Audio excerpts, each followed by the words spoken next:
Assalamualaikum warahmatullahi wabarakatuh. Sahabat yang dirahmati Allah Subhanahu wa Ta'ala, berikut ini adalah rahasia Aba Gurus Kumpul dicintai banyak umat. Tidak bisa dipungkiri, mayoritas umat Islam di Kalimantan mengenal Kiai Haji Muhammad Zaini bin Abdul Ghani, atau lebih dikenal dengan Aba Gurus Kumpul. Hampir di setiap rumah, toko, warung, bahkan kantor memajang foto beliau. Hari wafatnya diperingati di berbagai daerah, bahkan di luar negeri.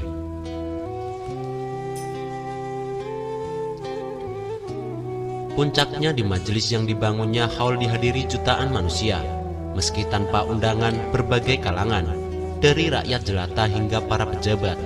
Semakin jauh dari hari wafatnya, bukannya manusia makin lupa, justru makin banyak yang mencintai dan merindukannya. Apa rahasianya?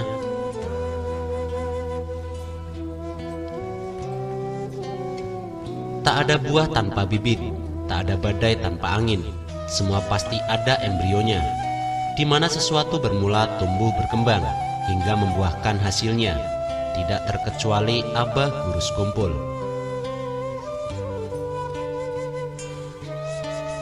Imam Al-Ghazali dalam Minhajul Abidin menuliskan, bila seorang hamba menjalani ketaatan dan berkhidmat pada Tuhan, akan diberikan 40 kekeramatan.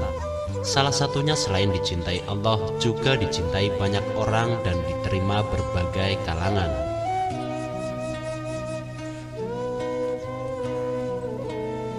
Allah yang Maha Pengasih menjadikan cinta kasih dalam hati banyak orang kepada hambanya tersebut. Cinta yang memanggil jiwa manusia untuk mengasihi, memuliakan, dan menghormatinya.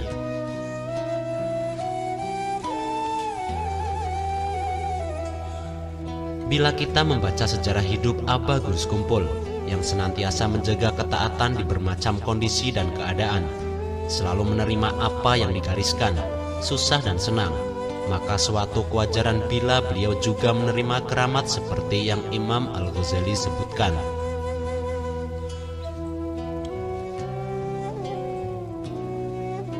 Khidmat dan taat yang dilakukan Aba Gurus Kumpul malah bisa dikatakan di luar kemampuan manusia biasa. Dalam kondisi sakit dan harus cuci darah per 2 hari, misalnya, beliau tetap menjaga tahajud dan wirid lainnya. Rutinitas mengajarnya, bahkan dalam kondisi berbaring di tempat tidur tetap dilakukan.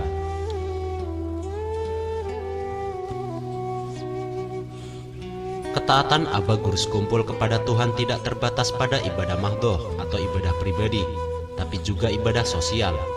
Beliau sering mengatakan bahwa beliau hanya pembantu dan semua orang adalah bos. Ini karena beliau menghargai manusia sebagai hamba Tuhan. Apa yang beliau lakukan berupa penghargaan, penghormatan, cinta kasih, dan suka menolong kepada sesama manusia, semata dalam rangka menghambakan diri kepada Tuhan.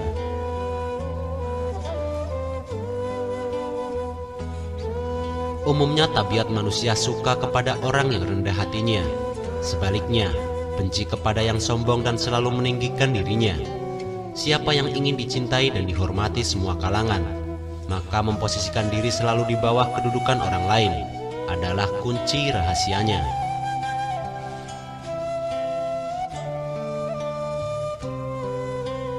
Aba Gurus Kumpul baik dalam posisi sebagai guru, suami, kakak, teman, selalu memposisikan diri setara dan bahkan di bawah orang lain.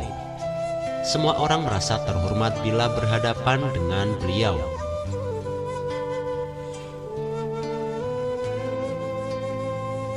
Ketika mengajar di majelis taklim misalnya, beliau tidak memposisikan diri lebih tinggi dari jamaahnya.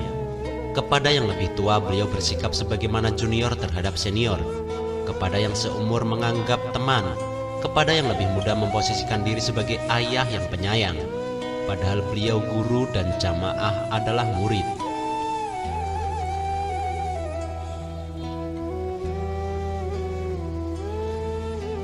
Tak ada pilih kasih dalam kamus Aba Gurus Kumpul ketika mencintai sesama, bahkan tidak terbatas manusia, tapi semua makhluk Tuhan.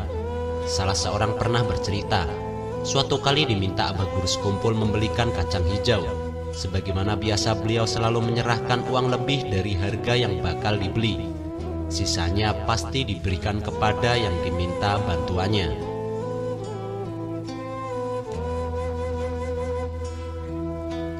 Ternyata kacang hijau tersebut untuk memberi makan burung-burung liar.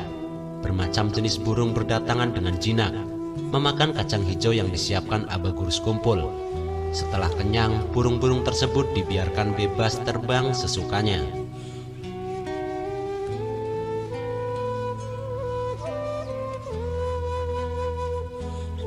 Bila terhadap hewan saja seperti itu, apalagi manusia, tanpa memandang profesi dan status sosialnya, semua dicintai dan dihormati oleh beliau. Artis yang kontroversial sekalipun, ketika datang diterima dan disambut oleh beliau, bahkan diakui sebagai anak angkat. Jangankan artis, bahkan mereka yang dicap BTS saja ketika datang bertamu diterima beliau. Hormat dan cinta beliau lebih-lebih lagi terhadap kalangan dzurriyyat Nabi atau habaib, ulama dan para penuntut ilmu agama atau santri. Tidak hanya kepada yang seagama, mereka yang beda keyakinan pun merasakan kasih sayang beliau.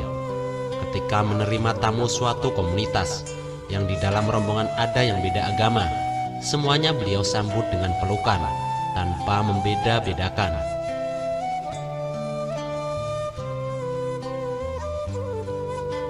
Pernah dalam suatu pengajian beliau berdoa, mudah-mudahan orang-orang kafir gembira. Bagi yang tidak paham mungkin bingung, kenapa demikian? Di pengajian itu juga beliau katakan, kalau mereka gembira tidak mengganggu kita beribadah. Beliau mencontohkan langsung bagaimana bertoleransi kepada sesama manusia sebagai makhluk Tuhan.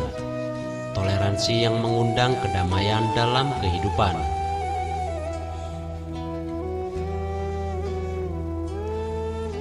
Didasarkan pada penghambaan kepada Tuhan, cinta kasih ke sesama makhluknya, Aba Guru Sekumpul suka berbagi dengan ikhlas kepada semua orang. Banyak cerita tentang hal ini, tidak sedikit yang menerima kebaikan beliau.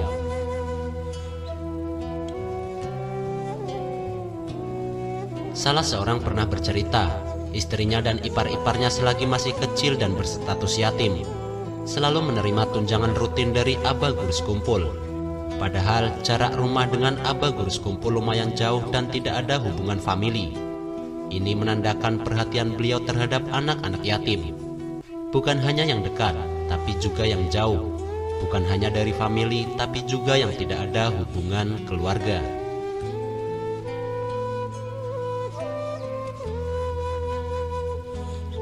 Bila terhadap yang jauh dan tak ada hubungan keluarga saja seperti itu, apalah lagi keluarga dan tetangga. Warga Sekumpul sebagai jiran hampir bisa dikatakan tidak ada yang tidak pernah merasakan kebaikan beliau dalam berbagi.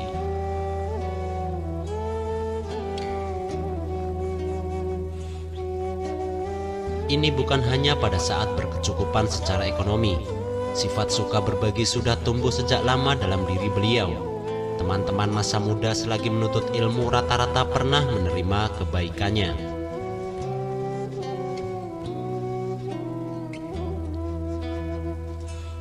Di usia sepuh, ketika guru-gurunya banyak yang sudah wafat, beliau memberi tunjangan kepada janda-janda gurunya.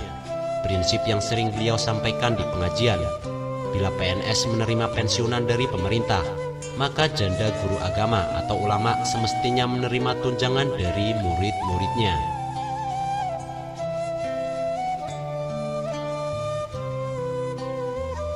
Keikhlasan beliau dalam berbagi ditunjukkan dengan tidak tereksposnya cerita-cerita beliau berbagi kecuali setelah wafatnya.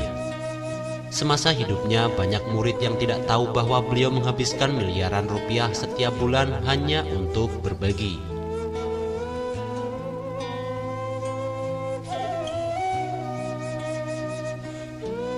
Bila murid saja tidak tahu, apalagi orang lain, hanya yang ditugasi membagikan dan yang menerima saja yang tahu ceritanya. Dalam berbagi, beliau tidak memandang perbedaan agama. Ini sebagaimana diceritakan salah seorang muridnya yang turut saat beliau berobat di Surabaya.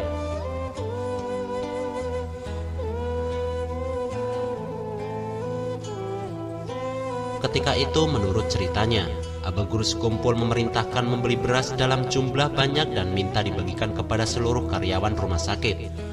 Heran, kenapa dibagikan kepada seluruh karyawan? Ia memperjelas, "Abah, tidak semua karyawan beragama Islam." Apa jawab Aba Guru Sekumpul? Bagaimana perasaan yang tidak menerima bagian ketika melihat temannya sesama karyawan mendapat bagian beras?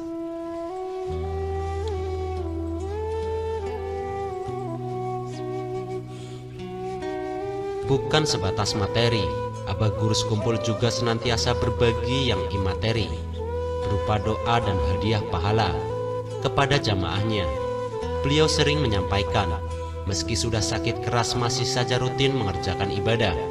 Pahalanya tak lain hanya untuk murid-murid dan seluruh kaum muslimin. Ketika membaca doa arwah atau doa hadiah pahala, beliau selalu mengkhususkan untuk mala zairo wala dzakiro lahum, atau muslim yang makamnya tidak ada yang menziarahi, bahkan tidak ada yang mengingat mereka.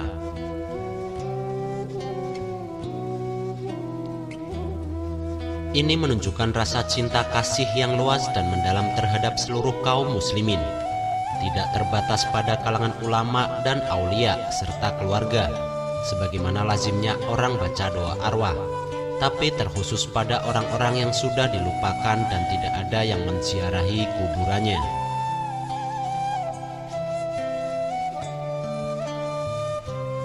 Beliau adalah sosok yang senantiasa menggembirakan orang, tidak membuat sakit hati, melapangkan orang, tidak membebani, mencintai orang, tidak membenci, suka memuji, tidak mencaci, suka memberi, tidak minta puji, tidak sedikit yang menerima kebaikan beliau semasa hidupnya, merasakan manfaat hadirnya beliau di kehidupan.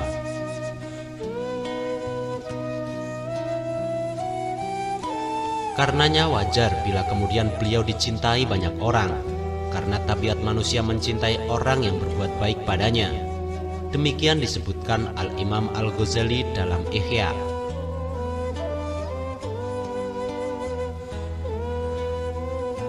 Setelah wafatnya, beliau dirindukan dan dikenang. Acara haulnya menjadi ajang orang-orang berlomba dalam kebaikan. Mereka bersedekah, membantu sesama, berjamaah dalam ibadah tanpa diminta dan diundang, parkir gratis, ojek gratis, warung gratis, hingga penginapan gratis. Sebuah fenomena yang biasa dan terjadi setiap tahunnya di acara haul beliau. Itulah rahasia Aba Guru Sekumpul dicintai banyak orang. Semoga kisah ini dapat menambah kecintaan kita kepada Allah dan para kekasihnya, agar tergugah hati kita untuk senantiasa meneladaninya dan makin giat beribadah kepada Allah Subhanahu wa Ta'ala. Wassalamualaikum warahmatullahi wabarakatuh.